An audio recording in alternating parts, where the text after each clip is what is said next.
in the 21st century. Hard-working people working hard for you and me. Moving higher, time and time again. Through the years you'll find us here. Moving higher. Hello and welcome to Moving Iron Podcast Tax Moves with Glen Birnbaum. Glen is with Heinel Banhort out of East Peoria, Illinois, and this edition of the Moving Iron Podcast is brought to you by Dawson Tire and Wheel, your premier ag tire and wheel provider in North America, helping people grow. Glen, it's been a little bit, man. How you been? Good, Casey. Yeah, it's hard to believe January's over, but we'll take it. So we didn't have too bad weather here in Illinois. So yeah, no, we've had some actually unseasonably warm weather here in January compared to what we had leading up to January. So all things said, I can't really complain much about what's going on. Now this morning we've got 25 degrees and snow.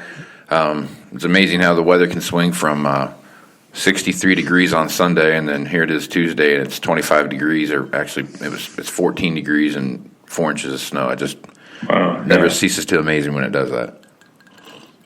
For sure. Yeah. All right. So you wanted to talk a little bit today about QBI or qualified business income and the DPAD as far as what happens with co-ops and how they can use different funds for different things. So I guess Glenn, take it off there because that's about my level of knowledge on the subject. Yeah, you've introduced it well. Yeah, I think we're about 23 months in and we're still talking about the co-op and the DPAD and all this stuff. So one thing, January 31st would have been the deadline. It's the deadline to get your W-2. If you hopefully, Casey, you've got your W-2. Mm-hmm. It's also, you should be getting your 1099 PATR, or basically the patronage form that you get from your co-op if you're selling grain to a co-op. So now some boxes are kind of front and center on there. And so I want to talk about that a little bit, and then we'll get into the QBI. So what we're talking about is box 6. And box 6 is still labeled DPAD for 2019. And that's, the co-op has the option whether they kind of compute their own kind of calculation, and they can either choose to keep all the deduction for themselves, or they can elect to pass it out to the farmer. And so you might either find something in box 6 or you might find nothing in box 6. The other new box for 2019 on this form is box 7, which is basically called like qualified payments. And we've seen here in Illinois several co-ops where that box is blank, and I've talked to some other tax preparers. And if you do see that box is blank, it may be that the co-op perhaps did not realize, that that's a new form and you have to fill it out. So there is some confusion about how all this works. So we have a new box 7. It may be blank. If it is, you probably want to follow up with your co-op. And we have box 6, which I've seen has been blank as well on some co-ops around here. And again, that's the DPAD deduction. So what if box 6 isn't blank, to get to your kind of what you introduced there? How do we compute our qualified business income? Okay, so typically what we're going to look at, if we're going to look at our Schedule F income, and we are going to have to factor in certain other deductions like self-employed health insurance or self-employment tax. But the bottom line is kind of our net farm income, right? We get this 20% deduction initially. That's kind of what we're hoping for. And if we sell to a co-op, it's a more complicated calculation. If you remember, Casey, we called it the deduction or reduction, where possibly your 20% deduction might go down to like 11%. And there's complications with that. But if you're a farmer and you don't pay much wages or zero wages, then you really aren't going to get much of a hit. You're going to be able to still keep your 20% deduction. So the question that's come up here in the last 2 or 3 months, which is still, I thought that we'd get some clarity on this in the month of January. We did not. So I've kind of been holding on it. We did talk a little bit about it in December, but the question is, do I have to take that DPAD deduction that comes from on that form? And remember, I didn't pay any cash for this. It's not like I wrote a check. This is just like a deduction that the co-op didn't use, and they said, here, you take it. And so do I have to take that deduction and reduce my qualified business income or my farm income, which obviously hurts me a little bit, right? If I have the less income I have. So, in a simple illustration, right? If I make, $100,000 on my farm, with all my deductions factored in, and then I get a $20,000 pass-through deduction from my co-op, right? Do I get a 20% on 100,000, which would be a $20,000 deduction, or is it only 20% on 80,000 because I've got to factor in DPAD? And right now, we don't know the answer. The IRS has kind of informally said that you should subtract this. It would be news to most tax preparers that I know. So anyway, it's just one of those things that we still don't know exactly how to compute it. So anyway, take a look at your 1099 PATR. If box 6 is 0, then really this isn't an issue this year, but it could be an issue going forward from that perspective. I guess, so what's your advice then, Glenn? I mean, it sounds like to me, even if the box is 0, you still have a risk of not being correct. So what's some advice you would have for folks out there to maybe forego some hardship here? Well, yeah, I mean, if box 6 is 0, and I was talking about as well, but if we're talking about box 6, the DPAD, if it's 0, I mean, I'm pretty sure that's correct, meaning that they didn't pass any deduction out to you, so then you don't have to worry about it this year. Box 7 is kind of another matter. It's more of a technicality for the co-op that they, it's just a new form and they don't understand how to deal with it. But if you do have something in box 6, obviously we're giving just general guidance here. Always consult your tax advisor. But there's nothing formal by the IRS that says we need to reduce QBI by the DPAD. From my perspective, I'm going to talk about it with my clients and make sure they understand the risk. But until we get, more clarity, I haven't filed any returns yet, but I'm not sure I'm going to follow that informal rule until we get more guidance. When we look at the statute, the actual Internal Revenue Code, we don't see that should be a deduction. So, yeah. Well, I'll tell you what, man, you think they'd have this figured out by now, because you and I first met because of this whole issue. Yes. And here we are, just the content that we've been able to lay down because of that. It's been great, but my God, you think they'd have some level of clarity here now, almost 2 years into this. Yep. So another thing I want to talk about, again, kind of another, not very clear. And this would be, what if you have negative farm income, right? Or negative QBI? This is, this can happen, right? Certainly times are tough, or you may take depreciation or things, right? And create a loss. And, so anyway, how do you handle this when you have a loss? Okay. So this would be the situation where you're a farmer and you sell all your grain to a co-op. Okay. So this, we have to put our math hat on here, Casey. Right on. So this will be interesting. So if I don't have any wages and I sell all my grain to a co-op. Okay.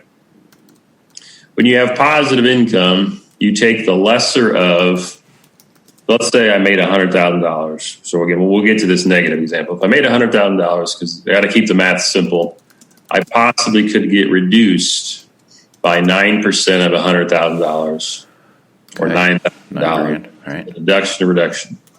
But if my wages are 0, the lesser of 9% of 100,000 or 50% of my wages.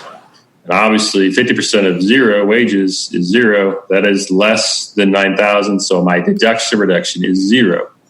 Okay. That's why if you're a farmer, you don't have much wages, you really don't have to worry about this. Okay. Okay. All right. So let's flip it. What if we have $100,000 loss? Okay. And you do the math and the form is finalized. We did not have forms last year. We had worksheets. Now we have a form. It's finalized. And if you work through the math, 9% of negative 100,000 is negative 9,000, right? Right. And is negative 9,000, this is your math question, Casey. Okay. Is negative 9,000 less than zero. In other words, 50% of wages is zero. It's negative 9,000 less than zero. It was when I went to school. Yes. Yep. So it's less. They have a whole new way of teaching math now, so I don't know for sure what they got going on.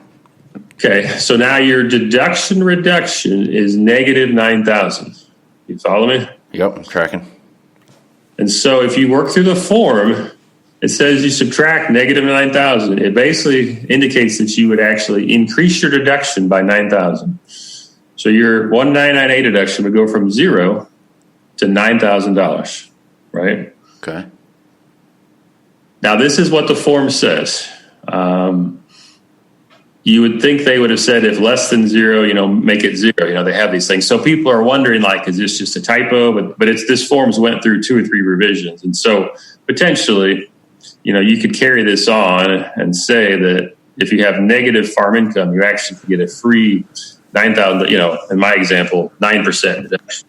Now, how this would factor in next year or something, but we don't know if this is really going to hold water, but literally according to the form, if you just follow it through, it might work out. So let me get this straight. You're saying there's a glitch on the form that's going to give you an additional reduction in your tax liability if you have a loss.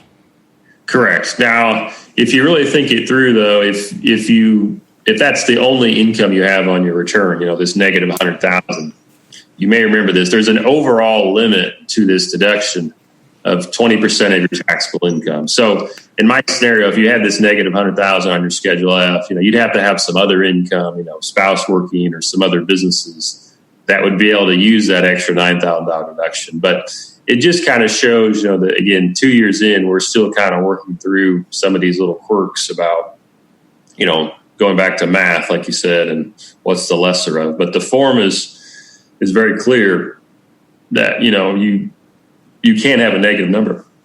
Huh. So anyway, that's more of a tidbit. Hopefully, listeners aren't in that situation where you've got negative, but you could have a negative Schedule F, but then you have another business, right, that's making money. And because you bought a fair amount of equipment, right, maybe even some equipment, on your farm, you have a loss in there and you want to offset that against your other income. So it's just extra complications. Sounds like it. And this has probably been known for, 4 or 5 months. So just not clear guidance. So we have the final form, but the instructions for that final form have not been finalized yet. And so I was really hoping we'd get the final instructions released in January so that I could talk about more of this, but so we'll see how that comes into play. Man, it's you would think that they would have. I don't know how it goes through so many revisions, and then there's still all these questions in the air. So I don't know. Good stuff, government for you, I guess, right? Yeah. Other things, Casey, just that we did.